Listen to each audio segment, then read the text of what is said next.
प्रतीक यादव ने मरने से पहले बेटियों के नाम की पूरी संपत्ति अपर्णा यादव का जिक्र तक नहीं किया। क्यों लिया गया ऐसा फैसला? प्रतीक यादव और अपर्णा यादव के रिश्तों को लेकर पहले सामने आ चुके विवाद और सोशल मीडिया पोस्ट को भी अब इस पूरे घटनाक्रम से जोड़कर देखा जा रहा है।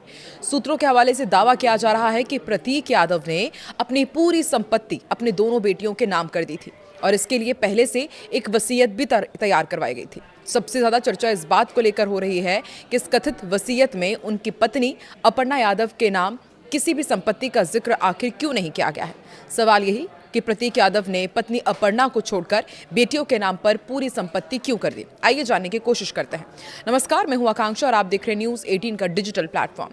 प्रतीक यादव के निधन के बाद यादव परिवार से जुड़ी एक बड़ी और चौंकाने वाली चर्चा हो रही है। इसमें कहा जा रहा है कि प्रतीक यादव ने अपनी पूरी संपत्ति को लेकर पहले ही एक वसीयत तैयार करवा ली थी, जिसमें सारी संपत्ति अपनी दोनों बेटियों के नाम कर दी गई है। सबसे ज्यादा हैरानी की बात यह बताई जा रही है कि इस कथित वसीयत में उनकी पत्नी अपर्णा यादव के नाम किसी भी तरह की संपत्ति का जिक्र नहीं किया गया है। यही वजह है कि इस खबर ने राजनीतिक गलियारों से लेकर सोशल मीडिया तक नई बहस छेड़ दी है। लोग दरअसल ये जानने की कोशिश कर रहे हैं कि आखिर ऐसी क्या परिस्थितियां बनी कि प्रतीक यादव ने इतना बड़ा फैसला लिया। खास बात यह भी है कि इस कथित वसीयत में बेटी की उम्र को लेकर भी शर्तें रखी गई है, जिनके तहत एक निश्चित उम्र के बाद ही संपत्ति बेचने या उसके पूरे अधिकार मिलने की बात कही गई है। सूत्रों के मुताबिक प्रतीक यादव की वसीयत में साफ रूप से लिखा गया है कि प्रतीक यादव की संपत्ति उनकी दोनों बेटियों को ही मिलेगी। इतना ही नहीं, इसमें एक महत्वपूर्ण शर्त भी रखी गई है।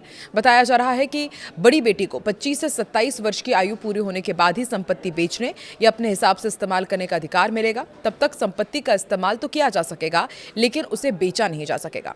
इस कथित वसीयत की खबर सामने आने के बाद अब राजनीतिक गलियारों से लेकर सोशल मीडिया तक चर्चाओं का दौर तेज हो गया है। सबसे बड़ा सवाल यही उठ रहा है कि आखिर प्रतीक यादव ने ये वसीयत पहले से क्यों तैयार करवाई थी? क्या उन्हें किसी अनहोनी की आशंका थी या फिर इसके पीछे पारिवारिक परिस्थितियां जिम्मेदार थी? फिलहाल इन सवालों का कोई आधिकारिक जवाब सामने नहीं आया है, लेकिन चर्चाएं लगातार तेज है। दरअसल इसी साल की शुरुआत में आपको याद होगा, प्रतीक यादव और अपर्णा यादव के रिश्तों को लेकर भी कई चर्चाएं सामने आई थी।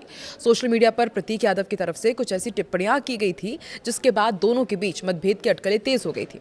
यहां तक कि एक पोस्ट में अपर्णा यादव को फैमिली डिस्ट्रॉयर तक कहा गया था। इसके बाद सोशल मीडिया और राजनीतिक हलकों में तरह तरह की प्रतिक्रियाएं देखने को मिली थी। हालांकि बाद में जनवरी के अंतिम दिनों में प्रतीक यादव ने एक वीडियो जारी कर कहा था कि दोनों के बीच कुछ कहासुनी जरूर हुई थी, लेकिन अब सब कुछ सामान्य है। इस बयान के बाद लोगों ने राहत जरूर महसूस की, लेकिन सूत्रों का दावा है कि अंदरूनी तौर पर हालात पूरी तरह से सामान्य नहीं थे। अब जब कथित वसीयत की बातें सामने आ रही है तो इसे उसी विवाद से जोड़कर भी देखा जा रहा है।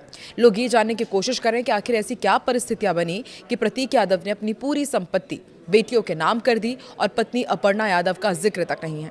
हालांकि इस पूरे मामले में अभी तक परिवार की ओर से कोई भी आधिकारिक बयान सामने नहीं आया है और न ही वसीयत को लेकर सार्वजनिक रूप से पुष्टि हुई है। लेकिन सूत्रों के हवाले से सामने आई इस जानकारी ने यादव परिवार और उत्तर प्रदेश की राजनीति में नई चर्चाओं को जरूर जन्म दे दिया है। वहीं प्रतीक यादव की पोस्टमार्टम रिपोर्ट भले ही आ गई हो, लेकिन अभी तक लोग उनकी इस मौत को संदिग्ध ही मान रहे हैं। हालांकि उनके शव का विस्तृत रिपोर्ट आना भी बाकी है। वहीं अखिलेश यादव ने मीडिया से बात करते हुए कहा था कि जो भी कानूनी रास्ता होगा उसी के हिसाब से हम चलेंगे, ताकि मौत की सही स्पष्ट कारण जो है वो सामने आ सके।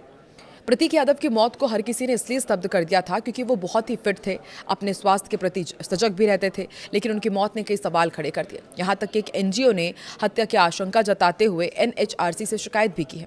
प्रतीक यादव को लेकर कई तरह की जानकारी सामने आ रही है कि वो कई बीमारियों से ग्रसित थे, उनका इलाज भी चल रहा था और वो इसके लिए विदेश तक जाते थे। हालांकि इस बीच प्रतीक यादव की डॉक्टर रुचिता शर्मा ने कई बड़ी जानकारी दी है।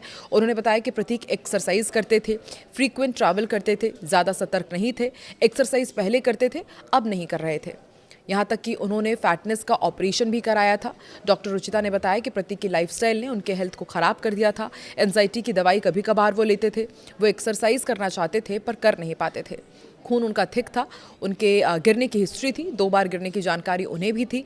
इस बीमारी ने बताया जाता है कि जब गिरते हैं तो बीमारी में कुछ लोगों को निशान भी हो जाते हैं और ये भी हमने देखा कि उनके पोस्टमार्टम रिपोर्ट में 5 से 6 जगह चोट के निशान थे। तो क्या ये वही चोट के निशानों का जिक्र किया जा रहा है या वाकई आपको भी लगता है कि प्रतीक यादव की मौत संदिग्ध है? और एक और बड़ा सवाल कि आखिर अपनी बच्चियों के नाम उन्होंने पूरी वसीयत क्यों की, अपनी पत्नी अपर्णा यादव का उन्होंने जिक्र क्यों नहीं किया है? कमेंट सेक्शन पर आपको क्या लगता है, कमेंट जरूर करें।